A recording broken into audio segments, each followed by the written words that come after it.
తాకట్లో ఉన్న మీ బంగారాన్ని విడిపించి ఆ రోజు ఆన్లైన్ రేటుకి కొంటాం. Sharma gold company. నమస్కారం, సుమన్ టీవీకి స్వాగతం. ఆంగ్ల సంవత్సరం 2025 ఈ నూతన సంవత్సరం ద్వాదశ రాశుల వారికి గ్రహ సంచారం ఎలా ఉంది, ఈ నవగ్రహాలు గోచార రీత్యా ఎటువంటి ఫలితాన్ని అందిస్తున్నాయి, ఈ విషయాలను తెలియజేసేందుకు మనతో పాటు ఉన్నారు ప్రముఖ జ్యోతిష్య, వాస్తువేదిక్ మరియు దేవి ఉపాసకురాలు అయినటువంటి శ్రీమతి జయప్రద గారు మనతో పాటు ఉన్నారు. అమ్మని అడిగి మరిన్ని విషయాలు తెలుసుకుందాం. నమస్కారం. నమస్తే అమ్మ. శ్రీమాత్రే నమః. అమ్మ, ఇప్పుడు ఈ నూతన సంవత్సరంలో ద్వాదశ రాశుల వారికి నవగ్రహాల సంచారం ముందుగా ఎలా ఉందో చెప్పి ఎటువంటి ఫలితాలను ఇస్తున్నాయో చెప్పిన తర్వాత మనం ద్వాదశ రాశుల గోచార రీత్యా ఎటువంటి ఫలితాలు అందిస్తున్నాయో తెలుసుకుందాం. తప్పకుండా. అయితే ముందు మీకు మీ చూస్తున్న ప్రేక్షకులందరికీ కూడా నూతన సంవత్సర శుభాకాంక్షలు. ఎందుకంటే మనం రాశి ఫలితాలు ఇవన్నీ చూసుకునేది ఎప్పుడు కొని ఏంటంటే ఉగాది చూసుకుంటాం. సో ద్వాదశ రాశులు తెలుసుకోవాలనే ఉత్సాహం అనేది మనకి ఈ మధ్యకాలంలో ఎక్కువైంది. కానీ పూర్వం అయితే ఈ ఉగాది నుంచి మన ఫలితాలు తెలుసుకోవడం. ఎందుకంటే ఉగాది ఫలితాలు ఎప్పుడు నా దేవాలయంలో తెలుసుకుంటే అక్కడ చదువుకునే ఒక మంచి వేదం చదువుకునే వాళ్ళు, వేద బ్రాహ్మలు వీళ్ళతో చెప్పించేవాళ్ళు ఉగాది పంచాంగ శ్రవణం. ఎందుకంటే వాళ్ళ వాక్కుతో ఒకవేళ మిశ్రమ ఫలితాలు ఉన్నప్పటికీ కూడా ఏం కాదు, బాగుంటుంది, బ్రహ్మాండంగా ఉంటుంది అని అంటే వాళ్ళు చేసే తపస్సు వల్ల, వాళ్ళు చెప్పే మాట వల్ల అది నిజంగానే బ్రహ్మాండంగా ఉండేది. ఈ నమ్మకం అనేది అందరికీ పూర్వం ఉండేది. ఇప్పుడు అందరూ మనం ఇలా చూసుకుంటున్నాం, డిజిటల్లో వచ్చేసాం కనుక రాశి ఫలాలు తెలుసుకుంటున్నాం, ఇలా ఎప్పుడు పడితే అప్పుడు తెలుసుకుంటున్నాం. అయితే ఏంటంటే ఈ మిశ్రమ ఫలితాలు, మంచి ఫలితాలు ఎవరికి బాగున్నా ఎవరికి బాగోపోయినా మనం అందరం ఏంటంటే భగవంతుడి సేవ, భగవంతుడి మీద నమ్మకము, చేసే పనిలో చిత్తశుద్ధి ఉంటే అన్నీ ఆయన కాపాడుతుంటారు.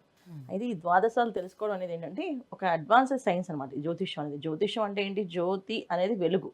మనం వెళ్ళే దారిలో ఏవేవి ముళ్ళు ఉన్నాయి, ఏవేవి ముళ్ళు లేకుండా ఉన్నాయి, బాగుంది బాగాలేదు తెలుసుకోవడానికి మాత్రమే జ్యోతిష్యం. అందుకని మనం ఈ జ్యోతిష్యాన్ని చూసుకోవడం అనేది తెలుస్తుంది.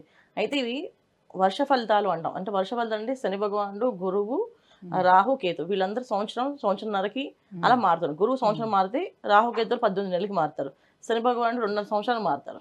సో ఈ రాశులు మారడం అనేది ప్రతి సంవత్సరం ఏంటంటే గురువు ప్రతి సంవత్సరం మారుతారు. అయితే అప్పుడప్పుడు గురువుతో పాటు రాహు, అప్పుడప్పుడు శని భగవాన్ మారుతూ ఉంటారు.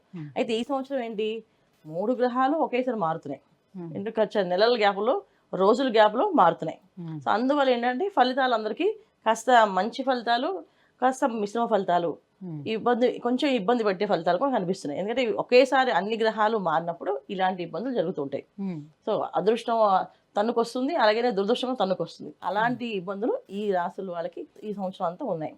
సో గురువు మనకి మే నుంచి మారుతున్నారు. శని భగవానుడు మార్చి 30 నుంచి మారుతున్నారు. రాహుకేతువులు మే 21 నుంచి మారుతున్నారు. సో అంటే మే నెలలో 1-2 రోజుల తేడాలో గురువు, రాహు, కేతు ముగ్గురు మారుతున్నారు. మార్చి 30 నుంచి శని భగవానుడు మారుతున్నాడు. ఇలా మారినప్పుడు ఏమవుతుందంటే ఇక్కడ మళ్ళీ శని భగవానుడు మారుతూ ఎవరితో ఉంటున్నాడంటే శని ప్లస్ రాహు కలిసి ఉంటున్నారు ఒకే రాశిలో. అది కాస్తంత కొంచెం ఇబ్బంది ఫలితాలు కొంతమందికి. మీనరాశిలోకి శని ప్రవేశిస్తున్నాడు. శని భగవానుడికి రాహు ఎక్కడైతే మీనరాశి ఉన్నాడో శని భగవాన్ వెళ్ళి దాంట్లో ప్రవేశిస్తున్నారు. మేము అంటే మార్చి 30 నుంచి అంటే ఒక నెల రోజుల పాటు శని రాహులు కలిసి ఉంటున్నారు. అదొక కొంచెం గోచారంలో కాస్తంత ఇబ్బంది. తర్వాత రాహు మారుతాడు, మళ్ళీ కుంభంలోకి వెళ్తాడు. ఒక నెల రోజులే, మే రోజు రాహు మారుతున్నాడు, మార్చిలో శని భగవాన్ మారుతున్నాడు. ఈ మార్చి 30 అంటే ఏంటి, ఇక్కడ మనకి 3 నెలల రోజులు, ఏప్రిల్ నుంచి మళ్ళీ మే, అంత పెద్దగా ఉండదు. కాకపోతే ఆ ఉన్న 2 పాపగ్రహాలు ఒకే స్థానంలో ఉండడం వల్ల కాస్తంత ఒక ఊపు ఊపితే అందరినీ కాస్త ఇబ్బంది పడతాయి. కొంతమందిని కష్టపడితే కొంతమందిని మంచి రంగంలోకి లాక్కి వెళ్తాయి. ఇలాంటి సిచ్యువేషన్ జరుగుతుంటే వాళ్ళ జాతకంలో వాళ్ళ జాతక చక్రంలో దశ అంతర్దశలు యోగిస్తున్నాయి అంటే ఇవి 2 కలవడం వల్ల మంచి ఫలితాలు, యోగించట్లేదు ఈ 2 కలవడం వల్ల చెడు ఫలితాలు ఇవి కనిపిస్తున్నాయి అన్నమాట. అది సో మనం చూసుకోవాల్సింది ఏంటంటే ఏ రాశి వాళ్ళు ఏం పరిహారాలు చేసుకోవాలో తెలుసుకుందాం. అమ్మా, ఈ 2025 సంవత్సరం వృశ్చిక రాశి వారికి ఈ గోచార రీత్యా ఎటువంటి ఫలితాలు ఉండబోతున్నాయి? చాలా మంది ఏంటంటే గోచార రీత్యా ఎంతవరకు తీసుకోవాల్సిన అవసరం ఉంటుంది, జాతక రీత్యా ఎంతవరకు తీసుకోవాల్సిన అవసరం ఉంటుంది, ఈ విషయంలో కొంత కన్ఫ్యూజన్ అయితే ఉంటుంది. కేవలం గోచార రీత్యా చూసుకొని చాలా భయపడుతూ ఉంటారు కదా, ఏం చెప్తారు? తప్పకుండా గోచార ఫలితాలు అనేది ఏంటంటే జాతకంలో దశ అంతర్దశలు అవే ముఖ్యం. సో మన జాతకంలో ఏ దశ నడుస్తుందో ఆ దశ బ్రహ్మాండంగా ఉంది అంటే ఖచ్చితంగా బాగుంటుంది. అంతర్దశ కూడా బాగుంది, అంత దశ బాగాలేదు, అంతర్దశ చాలా బాగుంది అంటే అవి కూడా బాగుంటాయి. సో వీటితో పాటు గోచార ఫలితాలు తీసుకోవడం ఏంటంటే మనం చేసే వ్యాపారాల్లో, వృత్తిల్లో, బయట తిరిగే మనుషులతోటి అంటే వివిధ రకాల మనుషులతో మాట్లాడుతుంటాం కనుక అందరితో కలిసి మలిసి మనం తిరగాలి, వాళ్ళతో ఉండాలి కనుక ఎటువంటి జాతకులతో మనం కలవాలి, ఎటువంటి వాళ్ళతో మాట్లాడాలి అనేది ఈ గోచర ఫలితాలు నిర్ణయిస్తాయి అనమాట. అంటే ఈ ఫలితాల వల్లే మనం కలుస్తాం. ఈ సంవత్సరం ఈ నెలలో మీకు శుక్రుడు బాగా యోగిస్తాడు అనుకోండి, సో ఈ శుక్రుడు ఒక అనుగ్రహం ఉన్న మనుషులతోటి మనం కలుస్తామట. ఇవి గోచర ఫలితాలు. సో అందుకని గోచర ఫలితాలు చూసుకోమని ఎందుకు చెప్తామంటే మనం చేసే పనులు, వ్యవహారాలు అన్ని మనుషులతో కలిసి చేస్తాం కనుక చూసుకోవాలి. అయితే జీవితంలో మన మార్పులు బ్రహ్మాండంగా జరుగుతుంది, మార్పు అనేది జరుగుతుంది అనేది జాతకం మీదే ఉంటుంది, మన జన్మ జాతకం మీద ఆధారపడి ఉంటుంది. ఒక వ్యాపారం చేయాలంటే జాతకంలో ఆ వ్యాపారం చేసే యోగం ఉందా లేదా, అసలు వ్యాపారం అర్హత ఉందా లేదా, చేయగలమా లేదా, సో వ్యాపారం చేస్తే మనం వృద్ధిలో వస్తామా రామా, ఇవన్నీ కూడా మన జన్మ జాతకంలో ఉంటాయి, గోచారంలో ఉండవు. అయితే గోచారం చూసుకోవడం ఏంటంటే స్థలం నిర్ణయించడానికి, ఆ వ్యాపారం సంబంధించిన మనుషులతో మాట్లాడడానికి, ఆ మనుషులు మనకి పరస్పరం బాగుండడానికి, దీనికి మాత్రం గోచర ఫలితాలు. తర్వాత ఇంకోటి అండి, చాలా మంది ఏంటంటే ఒకే అక్షరంతో రాశులు చూసుకుంటుంటారు. సో ఒకే పేరు ఉంటే మాత్రం అందరికి అవే జీవితం ఎందుకుంటుంది. సో అందరూ ఏంటంటే నాకు డేట్ ఆఫ్ బర్త్ లేదు కనుక మా నామాక్షరంతో మేము ఇద్దరు రాసి అనుకుంటున్నాం అంటే అందరికీ ఒకే అక్షరాలు ఉంటాయి, అందరికి ఒకే రకమైన పద్ధతులు, ఒకే రకమైన సిచ్యువేషన్స్ ఉండవు, డిఫరెంట్గా ఉంటాయి.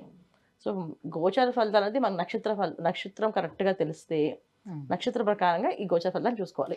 సో వృశ్చిక రాశి వారి విషయానికి వస్తే వీళ్ళు ఎప్పుడు అనుకుంటారు, మొన్నటి వరకు ఏలినాటి శని నడిచింది, ఆ తర్వాత అర్ధాష్టమ శని వచ్చింది, అదొక 2.5 సంవత్సరాలు తినేసింది. ఇప్పుడు ఏంటి ఈ 2020 ఏదైనా బాగుంటుందా లేదా మార్పు అని చూస్తున్నారు, ఏం చెప్తారు?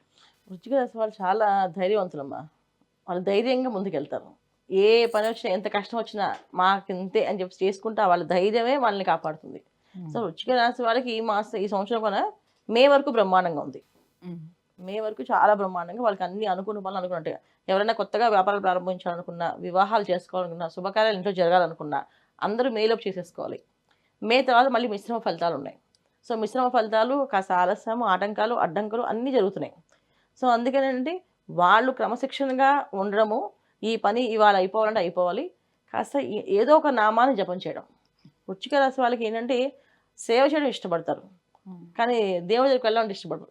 ఆ దేవుడి దగ్గరికి ఏదైనా గుళ్ళో కొన్ని అన్నదానం చేయమంటే అన్నదానం చేయడానికి ఇష్టపడతారు. వీళ్ళు అన్నం అందరికి వడ్డించడం కానీ, అన్ని సర్వీస్ చేయడం కానీ, వాళ్ళందరికీ ఒక లైన్లో పెట్టడం కానీ ఇవన్నీ ఇష్టపడతారు. కానీ దేవుడి దగ్గర ఒక నామం జపం చేయండి అంటే పెద్దగా ఇష్టపడరు.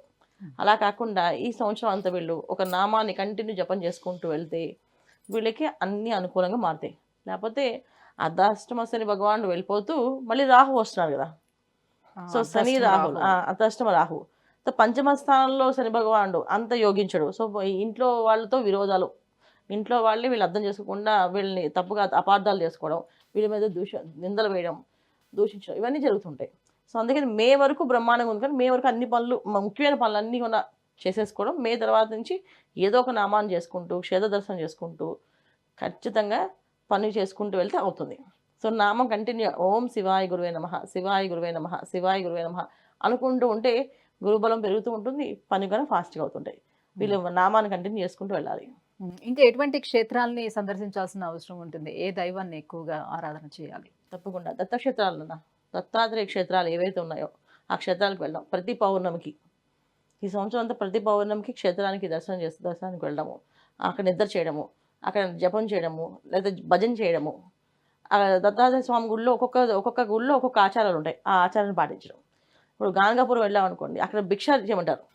భిక్షాటన చేసి ఆ స్వామివారికి ఇష్టం అంటారు. సో ఒక రోజు భిక్షాటన చేసి ఆ భిక్షాటనలో తినాలి భోజనం. తినడం వల్ల వాళ్ళకి మంచి ఫలితాలు వస్తాయి, ఆ నెలంతా మంచి సత్ఫలితాలు కలిగే అవకాశం ఉంది. అలా ఒక్కొక్క క్షేత్రంలో ఒక్కొక్క పరిహారం, ఒక్కొక్క నియమం ఉంది కదా, చేసుకుంటూ వెళ్తే అన్ని యోగ్యంగా మారుతుంది.